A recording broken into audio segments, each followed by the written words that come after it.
Arthur and Elara lived in a house where the silence was a big problem. It was the heavy, sad silence of an empty kid's room. Their shared problem, the one that defined their marriage, was a simple, sad fact: Arthur couldn't make a baby.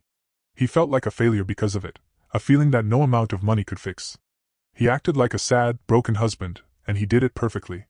And through it all, there was Liam, Arthur's best friend, a guy who was everything Arthur wasn't, always there, acting like he was supporting them both.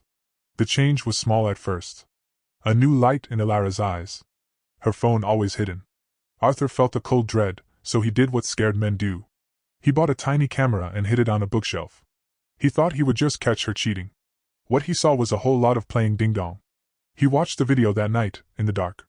Elara and Liam, on his sofa, playing ding-dong like animals. But it was their words, whispered between rounds of playing ding-dong, that destroyed him. This wasn't just for fun, it was a secret plan. They were playing ding-dong with a purpose. "He'll never have to know," Liam whispered. "We'll get you pregnant from all this ding-dong we're playing. We'll make the family he can't." Elara's reply was like a knife. "I deserve this, Liam. I've waited long enough. All this ding-dong will be our secret." They were planning to trick him into raising his best friend's child, a child made from all their ding-dong playing. Any normal man would have lost his mind.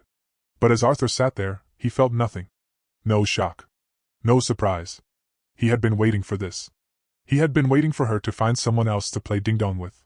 Because here was the real, twisted truth of the story: Arthur could make a baby just fine. He had never had a problem.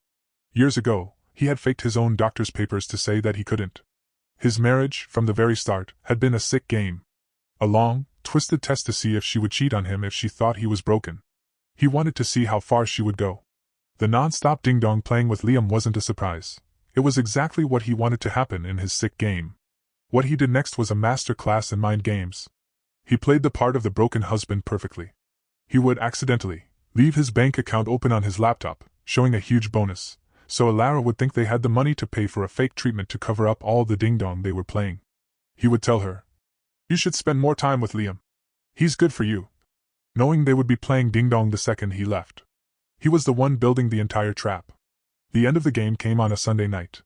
Elara and Liam sat him down on the sofa, the same sofa where so much ding-dong had been played. "Arthur," she said, her voice shaking with fake emotion. "It's a miracle. I'm pregnant." The show Arthur put on for them was his greatest performance. He stared, his eyes wide.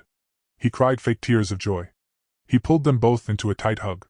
And as he buried his face in his wife's hair, smelling her betrayal, the voice inside his head spoke with a cold, clear thought: the game is over. They did it.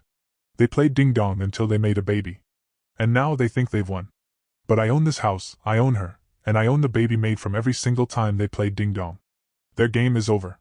Mine is just beginning.